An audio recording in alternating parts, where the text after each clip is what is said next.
الحمد للہ وحدہ لا شریک لہ والصلاۃ والسلام علی من لا نبی بعدہ۔ قربانی میں کون سے جانور ذبح کرنے ہیں، اس کی تفصیل کیا ہے؟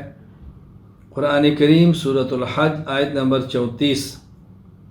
اعوذ باللہ من الشیطان الرجیم وَلِكُلِّ أُمَّةٍ جَعَلْنَا مَنسَكًا لِيَذْكُرُوا اسْمَ اللَّهِ عَلَى مَا رَزَقَهُم مِّن بَهِيمَةِ الْأَنْعَامِ۔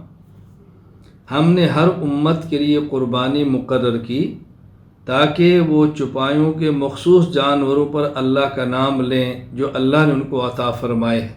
یہاں بہیمۃ الانعام فرمایا ہے، من بہیمۃ الانعام۔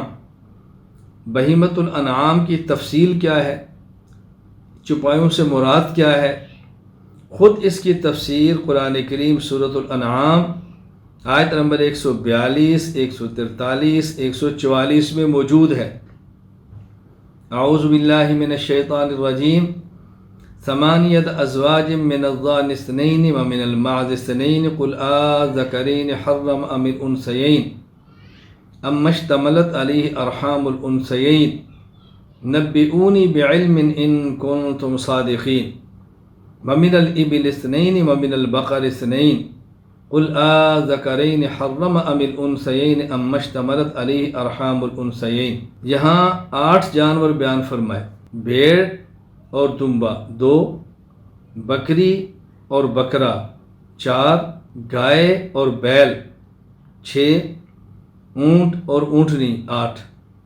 گویا 4 قسمیں ہیں، اور نر اور مادہ کریں گے تو 8 ہو جائیں گی۔ تو بنیادی طور پر قربانی میں یہ 4 قسم کے جانور ہیں: بھیڑ، دمبا، مینڈا، بکری، بکرا، گائے، بیل، بھینس، بھینسا اسی میں شامل ہے، اونٹنی اور اونٹ۔ تو یہ جانور وہ ہیں کہ جن کو قربانی میں ذبح کیا جاتا ہے، اس کے علاوہ جانور قربانی میں ذبح نہیں کیے جاتے۔ یہ انسان کی استطاعت پر ہے، وہ اونٹ ذبح کرتا ہے، وہ گائے ذبح کرتا ہے، وہ بھینس ذبح کرتا ہے، وہ بکرا ذبح کرتا ہے، وہ دمبا ذبح کرتا ہے، اس کی اپنی استطاعت پر ہے، لیکن قربانی کے جانور یہی ہے۔ اللہ تعالی ہمیں عمل کی توفیق عطا فرمائے۔